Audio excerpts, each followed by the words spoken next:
gummy bear.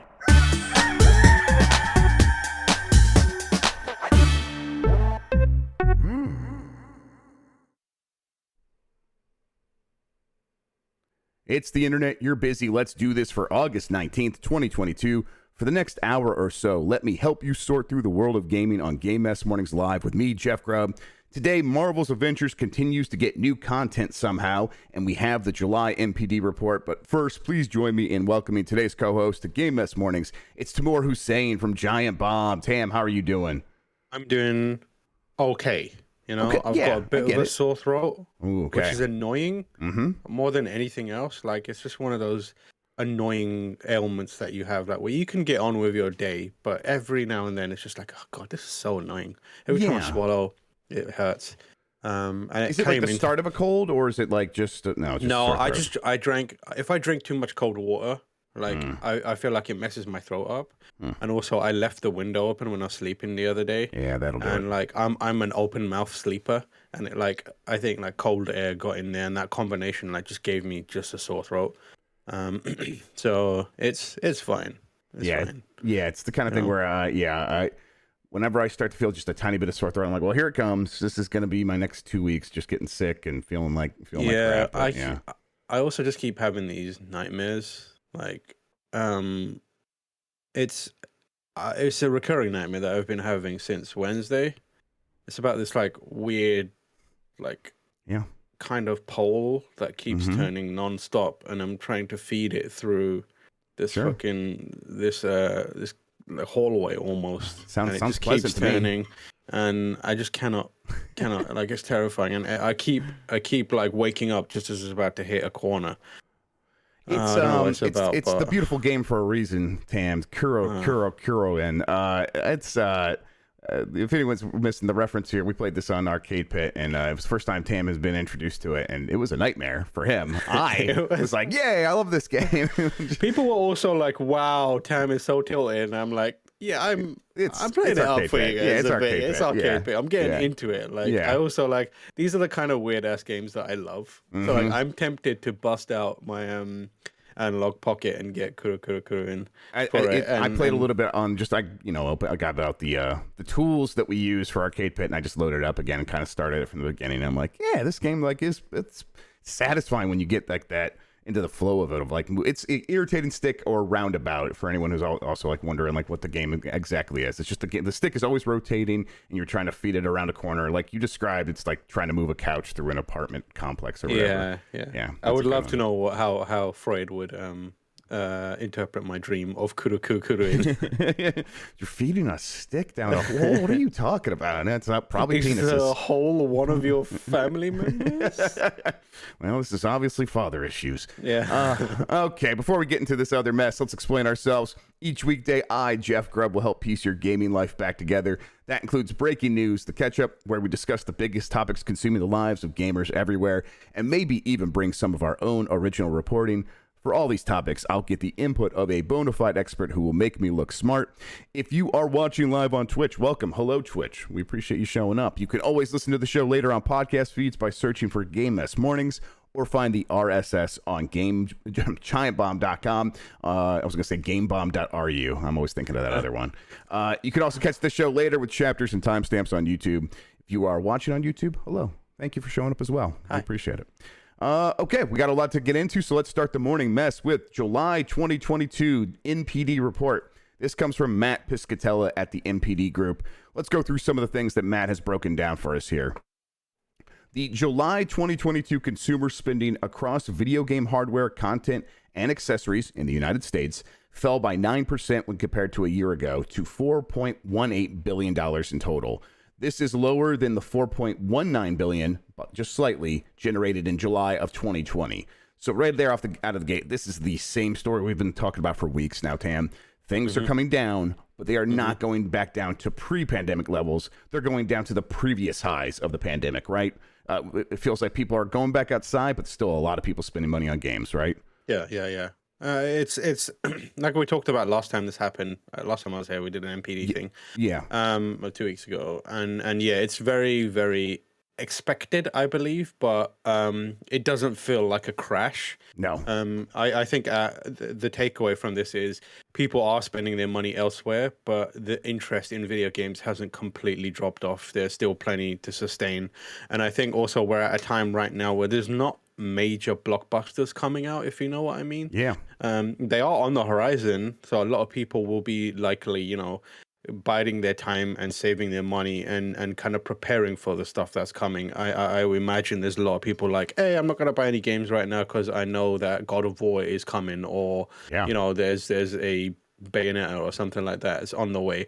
So I imagine that is a big part of why there's been a slight dip, but I think mostly it comes from people going out again and knowing that they can spend money on restaurants and cinema tickets and outside, or like just hanging out with friends and that kind of stuff. I took my kids to the aquarium. Like, yeah, well, that's what we're doing. Yeah, that's 1% drop right there. Exactly. Grubbs taking his kids to the aquarium. Hey, it was expensive. You're right.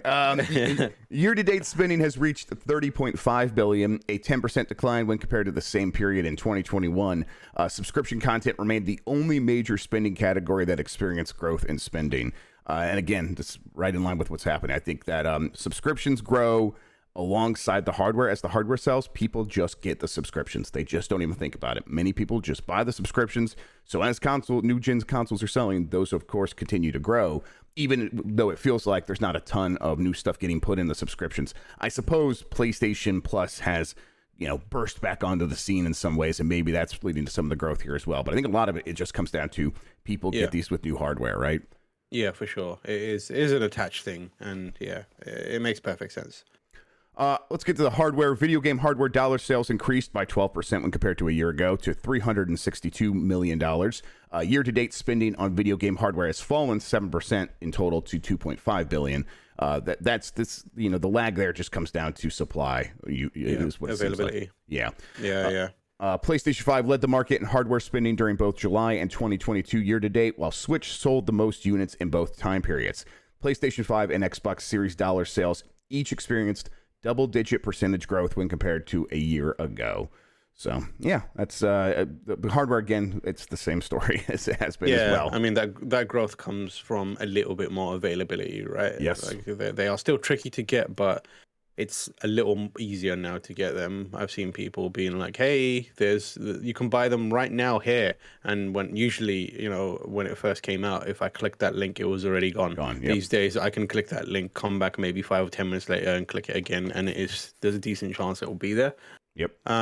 For both of those consoles. So I think like that kind of like uptick is from people either becoming so tired of trying to get them that they just like whatever. Right. But more than likely is like they are available now, so people are buying them and just moving on. Yeah, I think that the PS5, the direct sales through Sony, there was one day where it was available all day, and that was different. I think you're right that a lot of that just is the supply is up there. Demand has maybe softened a tiny bit, maybe because a lot of people have been able to get these systems after trying for a long time, and also there are other economic issues. People are going to the grocery store and spending a lot of money on gas, especially in July. That was like, really high gas prices. So demand probably softened a little bit, but not so much that it would cause sales to go down. Obviously, they were up for all these consoles, except for the Switch, maybe. Let's see, premium game tracked dollar sales. Multiverses was July's best-selling video game, which doesn't make sense because it's a free-to-play game, right? Well, it was driven by sales of the Multiverses Founders Pack. Warner Brothers published 2 of the top 3 best-selling games of July, with Lego Star Wars The Skywalker Saga ranked 3rd. Other games that launched that month, let's see, Xenoblade Chronicles 3 debuted at number 4 on the best-selling games chart. This is despite, as always, Nintendo games not including any digital sales. So it was behind Multiverses at 1, Elden Ring at 2, Lego Star Wars The Skywalker Saga at 3, then Xenoblade Chronicles 3, but that was no digital sales. So pretty impressive for that console-exclusive game with only its physical sales being counted. Yeah.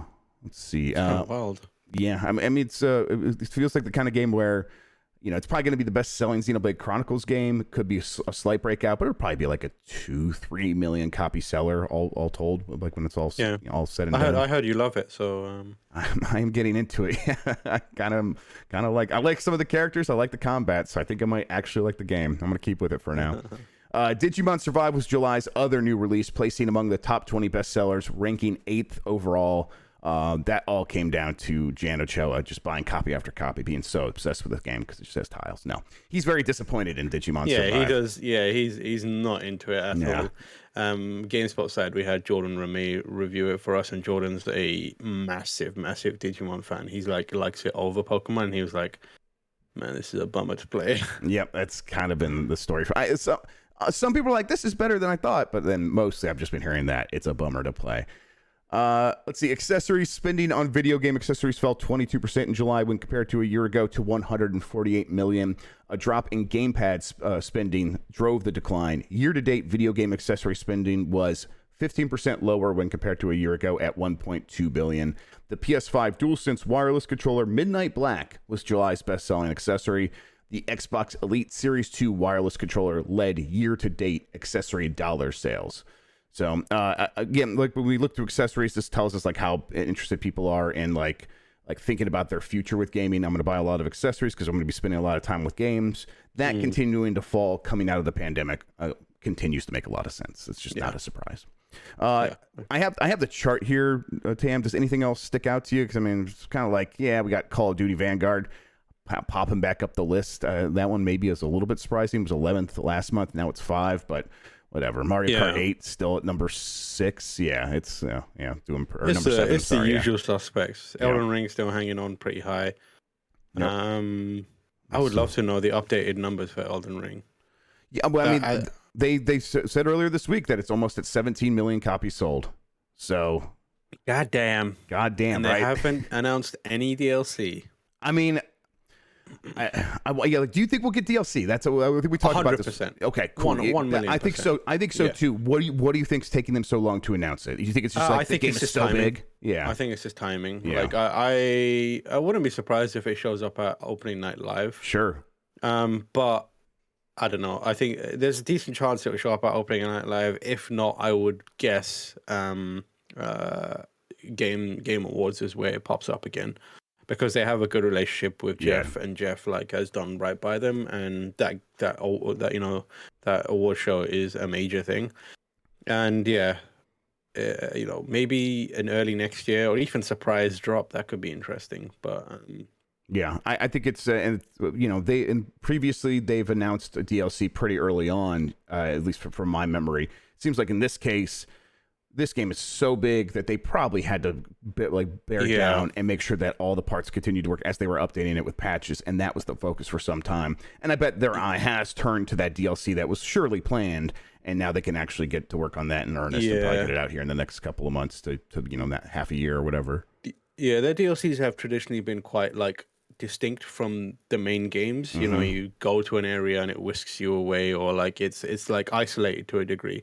I imagine they don't want to do that with this. They could very well do it where you press a button on this skull and you're transported into a different time zone or something like that. But right, I imagine they still want to lean into the open world element of it and want to continue to have people dip in and out of this, whatever this new content is. So it's probably trickier to make sure all the different moving parts are connecting properly. Yeah. But I think it's just a matter of time. I think that Animal Crossing still here is pretty unsurprising, but also pretty amazing. Animal Crossing at number 13. Yeah, they're back in the top 20 after falling out last month. I mean, Monster Hunter Rise as well. You look at this bar with all the publisher names, and the top 10's got quite a few Warner Brothers. It's got Activision Blizzard there with Call of Duty, but then there's so many. As you go further down, it's like all these Nintendo games, and they are the perennials. They're the perennial hits for them. Super Smash Brothers, Animal Crossing. Now Pokemon Legends Arceus and Kirby. Kirby's back in the nearly to the top 10 after being in the top 10 again last month. Switch Sports probably going to be a really good seller through the holidays, right? So Nintendo games just continue to sell.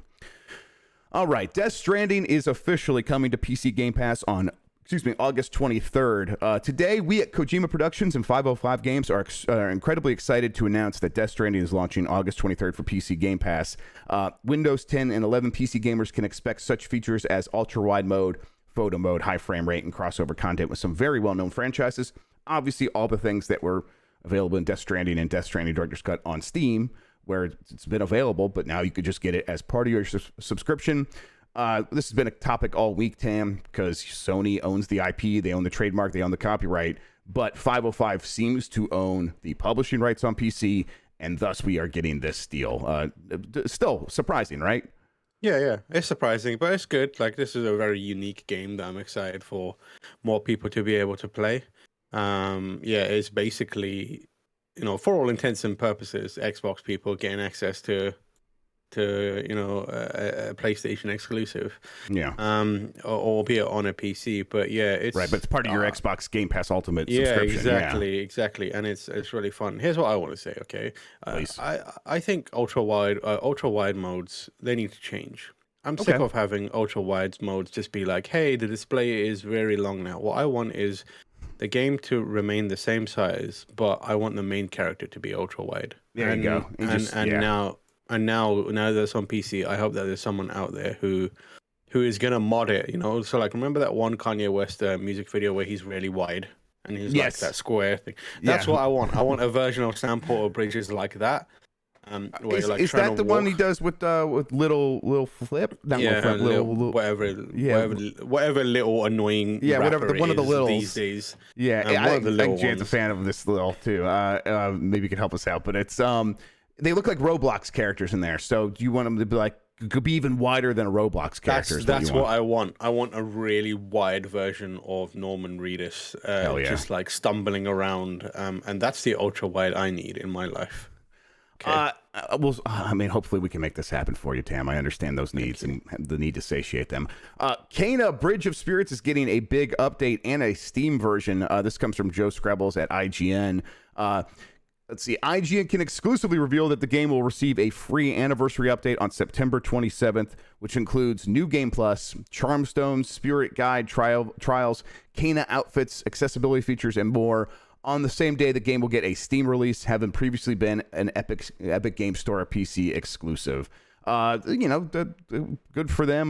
New Game Plus, something that gives people a reason to go back to that game if they want to. This is, that's pretty cool. I guess it makes a lot of sense, though, for developers that have a game that had that Epic Game Store stuff where it's like, now it's going to Steam. If you could sort of give it a thrust by having a 1.0 or this anniversary update, this is the kind of stuff that can really add a lot of fuel to the fire of going to Steam. We saw that with games like Hades, which was in early access for forever on Epic Game Store, and then once it went to Steam and Switch, it just blew up and became this massive success for both platforms.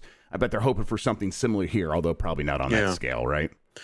Yeah, probably not on that scale. I think it's just like, hey, just refresh it, and and like, I think it's worth doing because Kena is I want to say it's an amazing game. But like it's a fun one, like a very, very solid, stellar first game from the studio. And I think if you're playing on PC, you'll probably have a great time with it on Steam. But like if they can get some good Steam Deck support for it, that would be really cool as well. I don't think I'd be going back to it. I didn't finish it. I played enough to be like, okay, I get what it is. It seems nice. But yeah, solid game for a bunch of people who probably haven't played it to check out. Here's what frustrates me, Tam. I go on this podcast and I say stuff like Gollum, Gollum, Gollum, and everyone's like, it's Gollum. And I'm like, okay, chill. But then these people put out a game obviously called Kena, and then apparently it's pronounced Kana. I'm like, that's a fucking E. You give me a break here.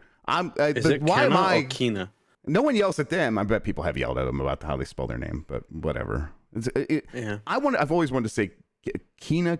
It's okay. Is it Kena? Is that how you say it? I think, honestly, now that I think about it, I think it's Kenna. But Kenna. That's what I thought too. But like, that's like what it should be.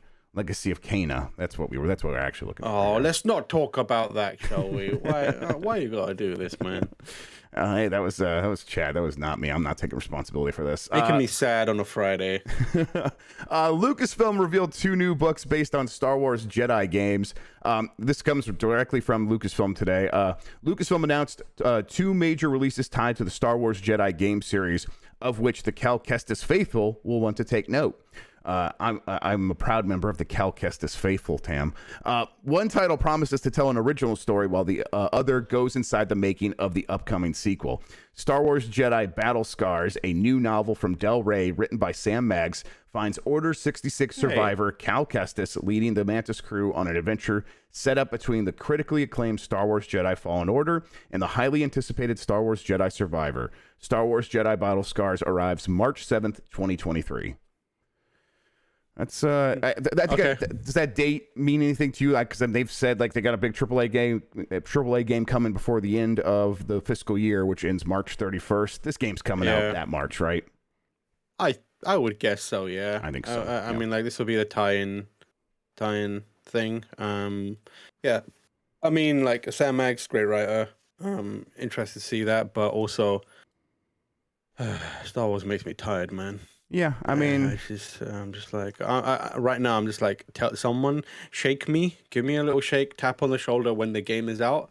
Until that point, I do not care or want to hear about Star Wars. Yeah, I think that's completely fair. I'm like, this is the part of Star Wars that I'm like, I have like all positive feelings about right now. These games, I like Respawn. They really won me over with the crew of characters that they have. It's very much like, oh, this is it's all about family, and I'm like, hell yeah, I love this like chosen family stuff in Star Wars. That works for me.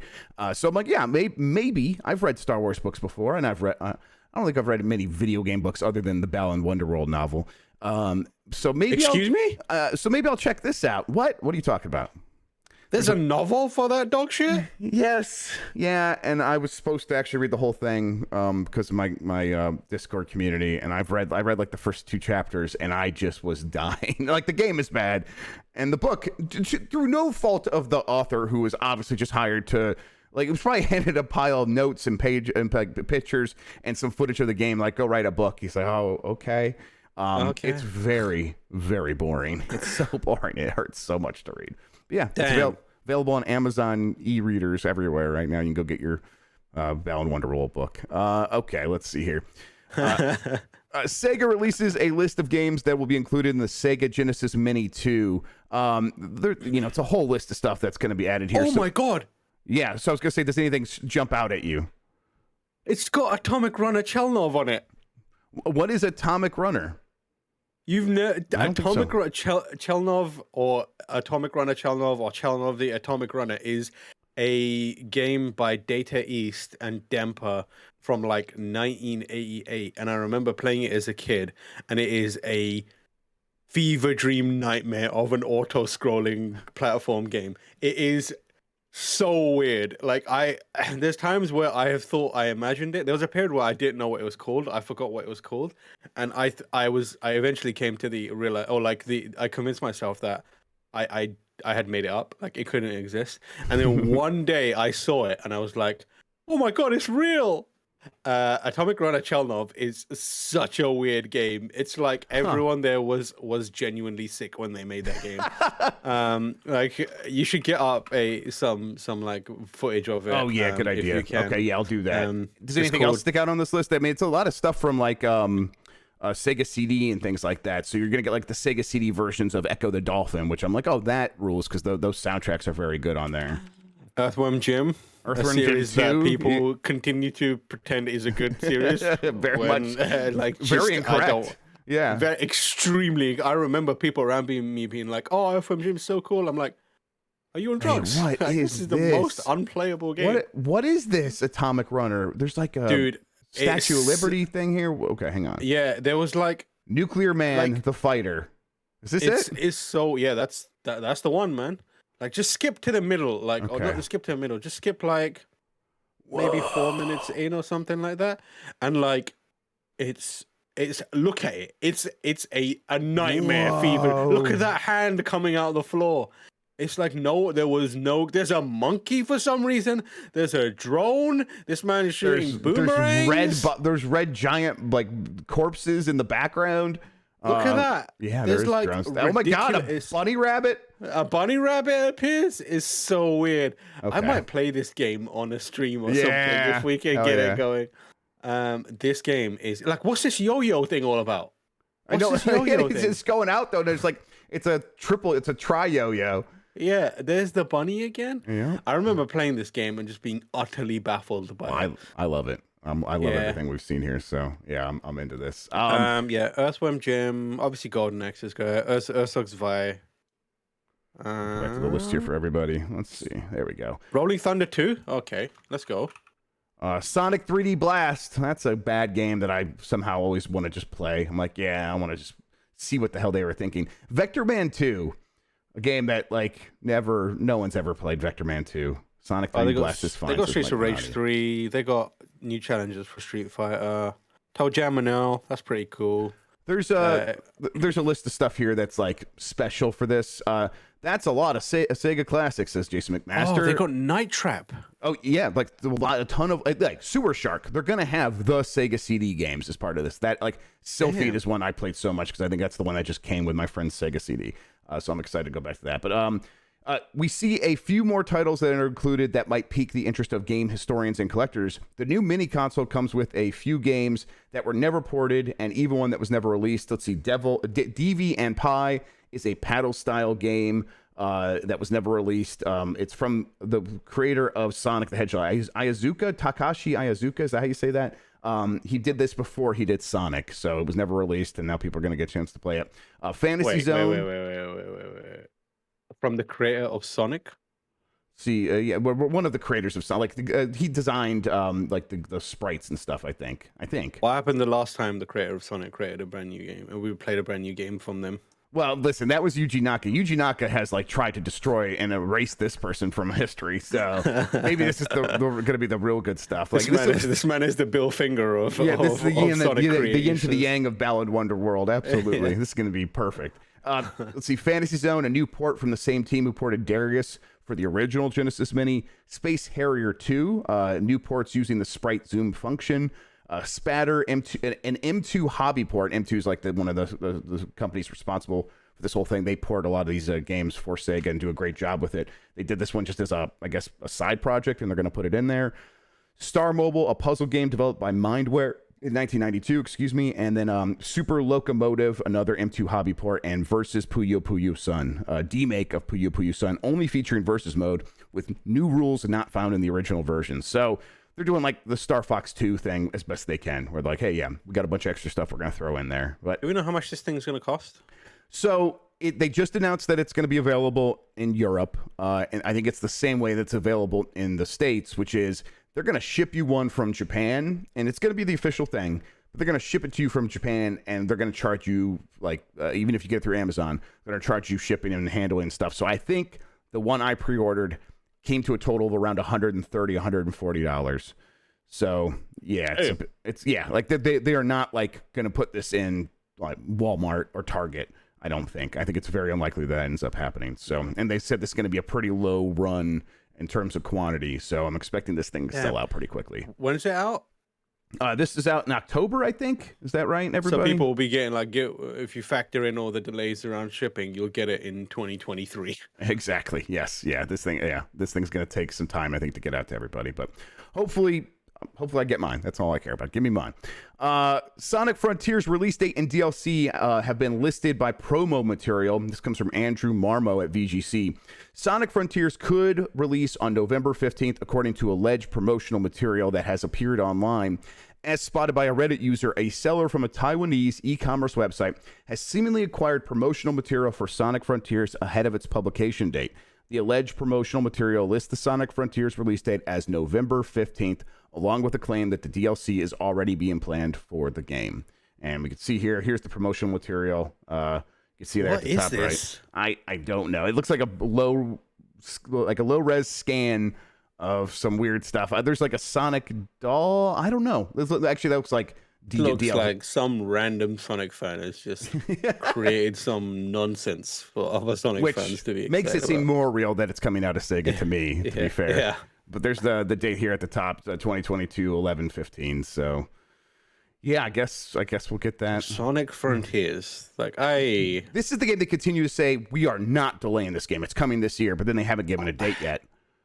So I think Sonic Frontiers will go down as one of the most mismanaged marketing campaigns ever. Yeah. Like I am fascinated to see how this game ends. I would love for it to come out and it's like brilliant and it's really cool. Oh and yeah, amazing. Game of the Year. That would be yeah, fantastic. but like even if it is that, like Sega has done themselves no favors. This looks like everything that is being discussed around it is like, this game's going to be hot trash, right? And everyone's like, yep. So, and they're making no attempt to rewrite that. Yeah, it's like, yeah, we're they keep cool saying with that, like, we're gonna, the next time we talk about it, we're gonna make people understand and have empathy. I'm like, oh no, what are you saying? Yeah, what does that mean? Words and deeds. Yes, I'm like, I think this might be going poorly for you. You will regret your Sonic words and deeds. I mean, I always do. Marvel's Avengers is getting the Winter Soldier and more in a pair of upcoming patches. This comes from Paul Tassi at Forbes. Crystal Dynamics is adding the cloning labs as well as the Winter Soldier. These things are coming in update 2.7. Let's see. But 2.6 will add some new like villain encounters as it leads up to 2.7, which will have you actually fighting MODOK in the labs. And now people might remember, cloning labs is a bunch of levels that they tested and teased really early in the Marvel Avengers, like, you know, the line of updates and stuff. Like literally years ago. Yes. You could play it for a little bit and then they took it away and said, okay, that'll be coming again soon. Here we are as the game has just been through the ringer and completely hit, like they sold this company to get rid of it. Like Square Enix still owns it right now. That deal hasn't closed, but like they're trying to get it off their books. And yet, Cloning Labs finally coming, and when it does, you could also play as. Wait, let's see. is this the raid that? Wait, no, this isn't the raid, is it? I don't think it's the raid, but yeah, Fran Do you Mirabelle played it in Fran 2020. accidentally fell into a raid, and it still hasn't materialized in the game, has it? Yeah, no, it and I think that's like true of a lot of content in this game. That is wild to me. Like, a person that we know played a part of this game that is still not in the game for anyone else. Yeah, Nihilexis, they think it's the like quote unquote raid. So raid, like, yeah. I don't. None of the terminology used. Like Paul talked to the studio, and nowhere does it say like, and this is going to be the next big raid, but who knows? Maybe the Cloning Labs is like laying the groundwork for that, and that'll be update 2.8 or something. They have raid like activities, and I think that's part of what that might be. That I will say, I have a small group of people that a small message group that is dedicated to the Avengers because we were very into it. Includes one Greg Miller. We excitedly messaged everyone and was like, "Suit up, lads!" And I was like, I looked at the stuff and I was like, "Yeah, I might actually do that." I think I am too. I'm like, yeah, this looks kind of fun, and it's different in terms of like just having a different setting is good. I like the Winter Soldier. I like Bucky Barnes, at least from the movies and the comic books. I mean, we'll see. And the big thing here is you hear that and you're like, oh, he's just going to be a mere character of Captain America, probably. They are saying, they told Paul, no, he's going to have his own moveset. Like, he will feel like he's been training alongside Captain America. But he'll also feel like he's been training alongside a Black Widow. But he's not a mere character. He's completely original and will have his own moveset. Yeah. So it's like, okay, this is like the first real new character since Spider-Man. And even that was only on PlayStation. So if you're playing anywhere else, it's like the first completely new character in a very long time. I got to show some respect and to them for sticking with it. Yeah, like, they like, you gotta like, this has not been easy for that team. No. Like, this team, like, they've been in some real rough dark spots with this game, and like, this is not the game we had hoped and dreamed it would be, but they're still plugging away at it. God love them, and they're like trying their best to right the ship, and it is slowly getting better. And like, yeah, just fair play to them for sticking with it. They could have anthemed it and just abandoned it immediately. I thought we were in the antheming stage of Marvel's Avengers, where we would never hear about it again. So the idea that this is like significant content, maybe it's like operating under its own momentum at a certain point. Maybe it's part of the deal with Embracer that these studios need to keep working on this content because Embracer has plans for it. The other part of this story, though, is probably it partly explains what's happening here. Marvel's Avengers has really benefited from subscription services. And as part of this story, Paul Tassi wrote, I got to speak with Avengers lead designer Brian Wagner, who revealed that even with there being some debate about whether subscription services are helping or hurting the prospects of third-party games, Marvel's Avengers has really benefited from them specifically. Wagner says that the Avengers player base has been boosted now that it is available for quote-unquote free as part of both Xbox Game Pass and PlayStation Plus's recently revamped tiers. It's onboarded a lot of players, and no doubt those players are buying a lot of MCU skins the game has been putting out for years, for a year plus now. The quote from Wagner is, incredibly significant growth. Those subscription plans have been huge for us. Getting the game out in front of players, it's low risk for them to try a new game. It's almost like going free to play, but not really. So it's like, yeah, they're getting paid by these third-party companies, or the first-party platform holders, to basically make a game feel like it's essentially free to play. It's always sounded like a pretty good deal for a game like Marvel's Avengers. Turns out like they think it's working, so maybe that's why they're sticking with it. Huh. Yeah. I mean, it makes perfect sense. Like I said, like fair play to them. There's very few companies and games that people have like looked at and been like, yeah, this is dead. We're gonna revive it. And this is one of them. I hope it gets better. I hope they get to the point where they feel like super. I mean, like it's much better now than it was when I played it at what do you call it, launch, and for many months after. Like I played a lot of this game, but still, I hope they get to the point where like, yeah, this is what we envisioned, and it, and it's hitting. But right. Yeah, good luck to them. I'm gonna jump in and check this out. Yeah, I never actually got to the end game content, so I'm gonna go back and get it running on my Steam Deck and just see it through to the end, and probably see if I could play some Winter Soldier. That'd be fun for me. Hori is launching an update to its Split Pad Pro called the Split Pad Fit, and we got the video here. It's like a more sleek version of its Split Pad Pro, which for people who don't know, this is like if you took a real Pro controller, split it in half, and attached it to the side of the Switch instead of having the tiny little Joy-Cons. So it feels like you're Did the holding other one controller. have the back buttons? So no, the back button is new on this one, and the back button is completely programmable, so you can make it do anything you want, as they're showing in the video right now. So yeah, I don't think the old one had the back buttons. So this looks cool. I'm into this. Its profile is a little bit slimmer, like it looks closer to a Joy-Con, but it still has like more of a groovy shape to it, so it should fit your hand a little bit more neatly than a Joy-Con does. This is not my soapbox, but like I've had nothing but bad experiences with the Joy-Cons. Yeah, like I think that one of the things that we don't really talk about is like the Joy-Cons. They suck, man. Like they are not good. Like the system, I almost never have them charged. Like I don't know. I don't use them at all anymore. Yeah.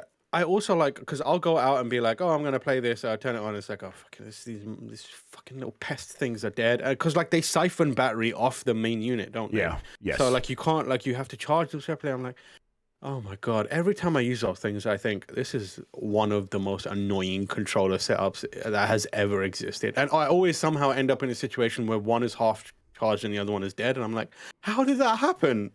I don't understand. That's frustrating. Anytime I pick up a controller and it's dead, I get frustrated, but I'm like, okay, this is partially my fault, depending on like me not like engaging with the system, but like the DualShock 4 was just always dead no matter what I did. And that was like, okay, at a certain point, this isn't my problem. The Joy-Cons have sort of gotten close to that for me as well. But on the flip side though, like they also put out the Pro controller, which is incredible. Right, yeah, and I have put on like a similar thing to the Hori Split Pad Pro on mine from this Nexigo company or whatever, and it works great now, and it feels much more comfortable in my hands. After hurting my hands playing Dead Cells for 80 hours on a Switch, I had to do something, and like I was using a grip, but now I'm using these things, and it's great. And these ones look really good from Hori. Let's see. There was a story from The Gamer that claimed, it originally came from one Gary Whitta. He says, somebody told me that part of the reason why Cult of the Lamb is not on Game Pass is that Sony paid the developer to not put it on Game Pass. It will then incentivize you to not do any additional subscriber deals with the competing platforms. Basically, it was a story that never had like much basis. Like Gary's just like, I heard this. The developers behind this and the publisher Devolver came out and said to The Gamer that this is absolutely untrue, which I probably could have told you, because Sony's not actually doing deals where they are just giving people money to stay off of Game Pass, they are doing that as part of a small clause in a much wider contract that says, here's all the stuff you're going to get when we give you money to co-market your game, right? Yeah. This doesn't make sense from a business perspective, paying someone specifically to not put it somewhere else. Like generally, that was the like only you part said, of the deal. That no way. Yeah. It's usually a stipulation in some other larger agreement. Yeah. I mean, not to say that what Gary heard isn't completely untrue. Like some people say this kind of stuff, and then like I heard this kind of thing. Someone will say, this is what I heard is happening, and then it gets passed on and on and on. But yeah, it is. That seems very shaky. Yeah, and it's probably just kind of coming out of those recent things where the contracts have been shown for Resident Evil Village, and then Microsoft says that Sony does this when they were talking to the Brazilian government. But even then, that was always talking about like a wider marketing deal that Sony would have, and it was just like, I think it's also like kind of like part of that momentum of like painting Sony as a company that tries to deny others things. Like we had that recent Activision Call of Duty thing, where it's like, hey, we don't want this to happen because Call of Duty is a pretty big deal and it would go exclusive. Like it's another one of those ones. But it's just from a business perspective, this is a very weird thing to do. Would be a weird thing for people to do. Yeah. High on Life has been delayed. This is one of those games that was shown at the Xbox E3 showcase. Let's see here. Take a look at this delay here. They say, please don't yell at me. They're just delivering a message that the game has been delayed by about 6 weeks, and it will now be coming in December. So it's still coming this year. It says High on Life is still coming in 2022. The team at Squanch Games is working hard toward developing the best gaming experience to hit your screens, and a little extra time to squash some bugs never hurts. With that in mind, our new release date is December 13th, 2022. This game is coming to Xbox and PC, and it's going to be available on Game Pass day one. For people that are trying to place it in your heads, it's the game where like the guns like talk like Rick and Morty at you when you're shooting things, and a lot of people seem really into it when we saw it at the time. So yeah. Roughly 10 seconds of Helldivers 2 has leaked. Are you a Helldivers person, Tam? No, not really. I missed this. All the time. Yeah, I never played it. Yeah, I know that people really love it. Maybe we should play it on giantbomb.com, Jeff. Yeah, maybe we should. I would be down with that. I want to see what Helldivers is. That's it. That's the loop. People who are watching the video are seeing it right now. Pops up with the PlayStation Studios logo. Then we see a ship going in. This is just a cinematic sequence, and that's it. It's like a ship going through atmosphere, so it's catching on fire, and then there's a dude laying on the ground. Really, what's significant here is there is footage to be captured, which suggests something is happening with Helldivers 2 soon.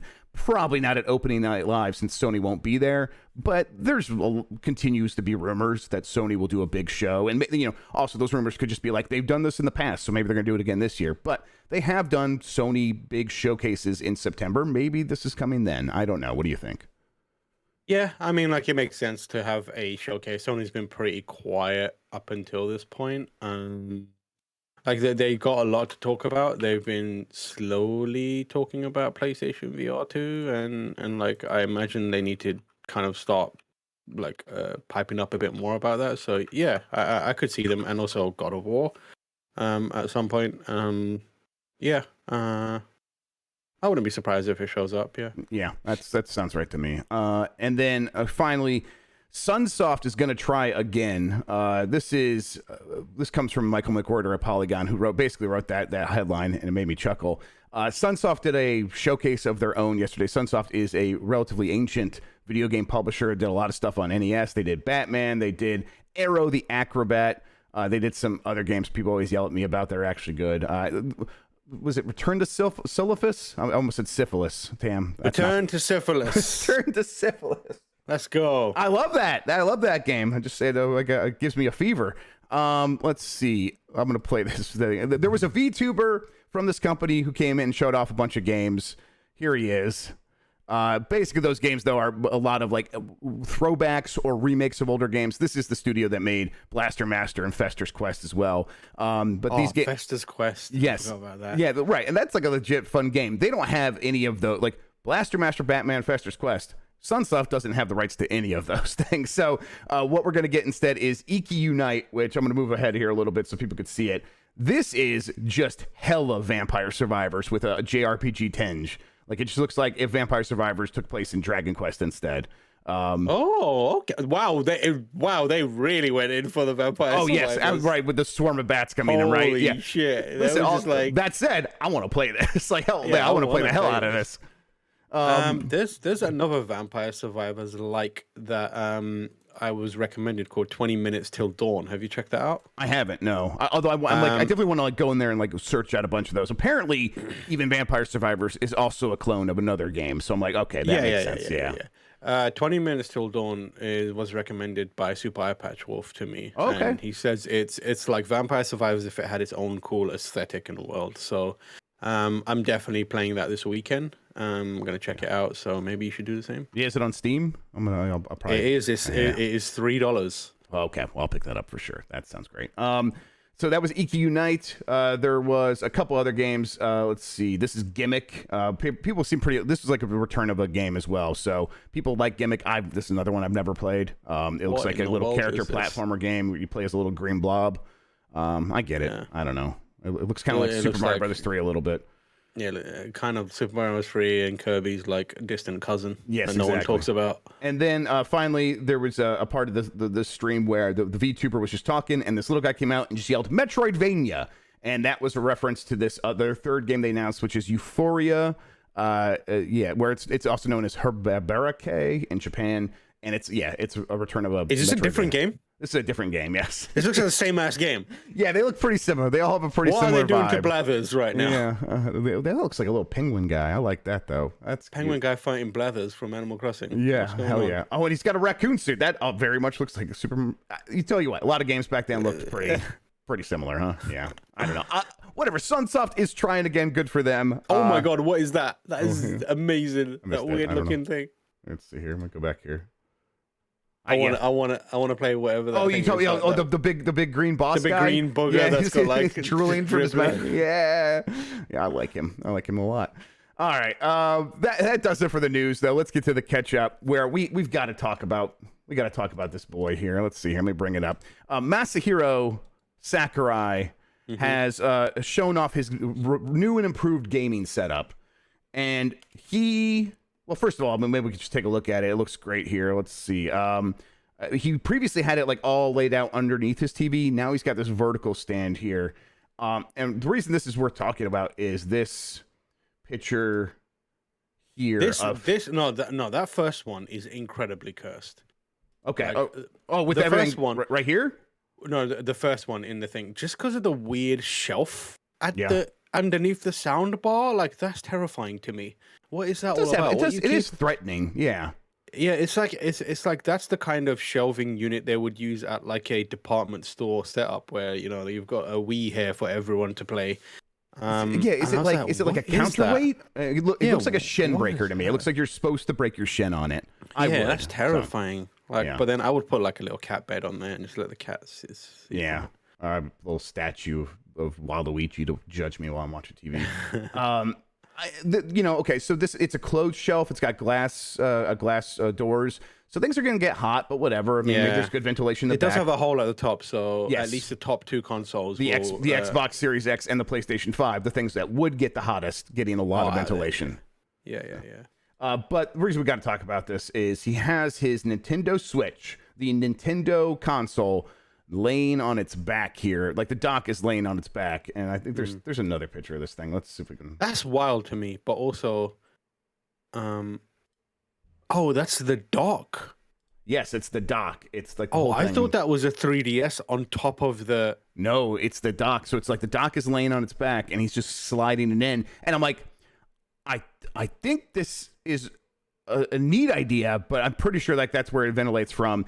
And no, I don't know. It just looks unnatural to me. I'm like, what are you doing, Sakurai? I think there's also a space between the actual Switch itself and the back of the dock. And while it's in there, it's like connected to the little the power and like the power or whatever the thing is called that sticks out, the module. So that means it's like probably putting a little bit of pressure on it. Yeah. It's probably not enough, but it might be like bending it over time, or even like it might snap off at some point.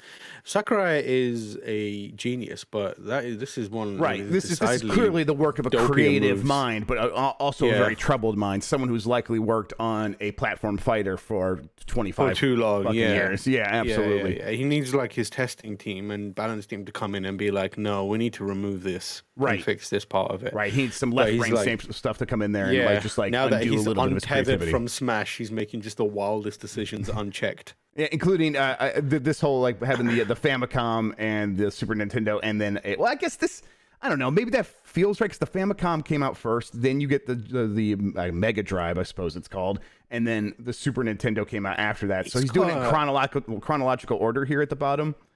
I think it's pretty bold of him to have a PlayStation 3 still set up alongside. Right. And it's the full fat one. That's probably a backward compatible one, right? So it probably plays PS2 games. Wii U still there, fair play. Mm-hmm. Not a single Xbox 360. You hate to see it. Yeah. But I guess that he's using the Series X for a lot of that. But I don't know. He's got Xbox to play everything pretty much. So yeah.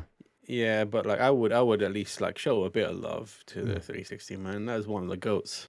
Yeah. He apparently plays 200 games a year, and you can tell him. He writes like a weekly column in Famitsu. Sakurai is maybe one of gaming's most interesting Sakurai men. is, I would say, the #1 video gamer in the world. I think so. Like, I think he plays a ridiculous amount of games a year, but also he has made one of the most successful games. I don't think anyone else is like toppling him from that. I think this is something that we can determine officially as part of Game of the Year. Maybe even have a trophy made up and try to give it to him. We could try to give him a trophy for being the #1 gamer. We should get Sakurai a trophy that just says #1 gamer of all time. That's literally exactly what I'm saying, and I want to make it happen. And make that a video feature. Where can we give this? Can we find a way to give this trophy to Sakurai? Can we find a way to get this to Sakurai? Just 15 episodes of failing. We got like maybe a time for 1 or 2 GrubbSnax questions. I figured we'll ask. Someone in the chat has suggested making a custom Sakurai amiibo and getting that to him. I bet you we could do that. There's got to be people out there that are making custom amiibos. They are. I know there are. Yeah. Maybe we should commission a Sakurai amiibo. And then if we ever have to give the trophy to someone else, it can be, hey, you won the Sakurai. You've won the Sakurai. Yeah. Absolutely. Yeah. Okay, let's get these questions. I see some people asking some stuff. That's pretty loud, but we all have to live with our choices in life. Let's see. Maybe the Switch. Okay, the people were making comments here. Yeah, the NVIDIA Lake strikes again. From Kono Neko, what's next to be embraced? So we talked about the Embracer store yesterday on the show. We still don't know what the 6th secret is, but that one's going to be a little bit smaller just based on where they said it fell in the tier list of things that they acquired. So it's probably going to be pretty hard to guess that one. But if they were going to make another move, do you think it's going to be like one of those WB studios? Do they buy NetherRealm? I think they're the ones that are going to go out and get NetherRealm. Really? I think so. I think WB is a hot mess, and Embracer shows up and says, we have our Saudi and European stock market money. Let us buy stuff. And they're like, okay, I don't know. I feel like, do you think WB, as much of a hot mess as it is, like lets NetherRealm go?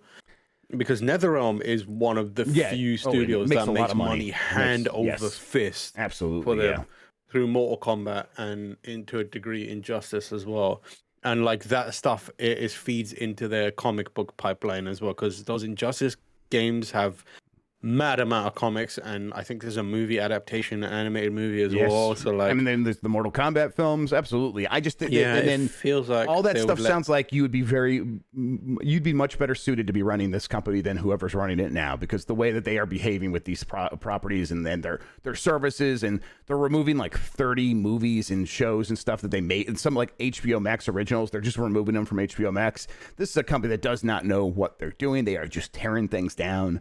I think there's a strong chance that a lot of WB stuff still gets sold off, including NetherRealm. Could be NetherRealm. But NetherRealm, you're right, very, very lucrative, a very successful company. I feel like if there's any studio that they decide to keep, it will be NetherRealm, and then just mismanage into just oblivion. From Slain McAwesome, I don't have to answer these questions, but I'll read this one anyhow. Have you finished Neon White yet? Listen. This is not a court of law. I don't have to answer to you. I've not yet. Okay, I will. No. I'm getting close. I just haven't. I've gotten busy, and every time I play it, I'm reminded of how much more I'd have to do to actually compete with Mike's overall time, and it's so much shit. I'm like, dude, there's so many games to play as well. So many games. Like, oh god, it's a great game though. My problem with Neon White is that I don't want to finish it or something. Like that's not it. It is I get so into every level I play that I'm playing hours and hours of it and getting through 2 stages. Like, and to me, that is fun. I love that. That makes it game of the year material for me. But like when you say, "Hey Jeff, have you finished it?" and I'm like, "Go fuck yourself." Grantimus, tacos or burritos? I'm a burritos boy. Yeah, burritos, 100%. Like you're in the burrito capital of the West Coast over there. That's the best. Those are some of the best burritos I've ever had. God. Oh, I could go for a burrito today. Yeah, me too. Fucking A. All right, let's get to the polls here. Let's see. I've got them somewhere. We'll find them. I asked, do you have a favorite Embracer Group game? I'll bring this up right now. Tam, what do you think about that? Like Embracer Group, THQ Nordic, Saber Interactive. Do you have a favorite one, or do you have one that you're looking forward to? Like we talked about this yesterday. Like Saints Row's coming out. I'm like, yes, then I do have a game from Embracer I'm looking forward to at this point. Do I have a game that they are actively going to release that? Yes, something that's like either something they were actively involved with, not a game that they just have acquired since. Something they've released or something they're about to release that we know about that you're excited about. Like people were saying Deus Ex. And I'm like, listen, yeah, the rumor is that one of the studios they might own in the future has pitched that, but that's so far away. That's not real yet. Is there something like real that you care about? And it's like, I am excited about Saints Row. Not much else beyond that, though. No. Yeah. No, I can't think of a single thing. I guess Alone in the Dark. Alone in the Dark. Yeah, that's them. That's them now. Yeah, that's them. But they like, just we don't really. That. Yeah. Yeah, we don't really know much about it, but like the Alone in the Dark had some good writing talent behind it. Only a third of the people say that they do have one that they either they have a favorite Embracer game or one that they're looking forward to. 66.9% said no, and I think that's kind of like, as big as this company is getting.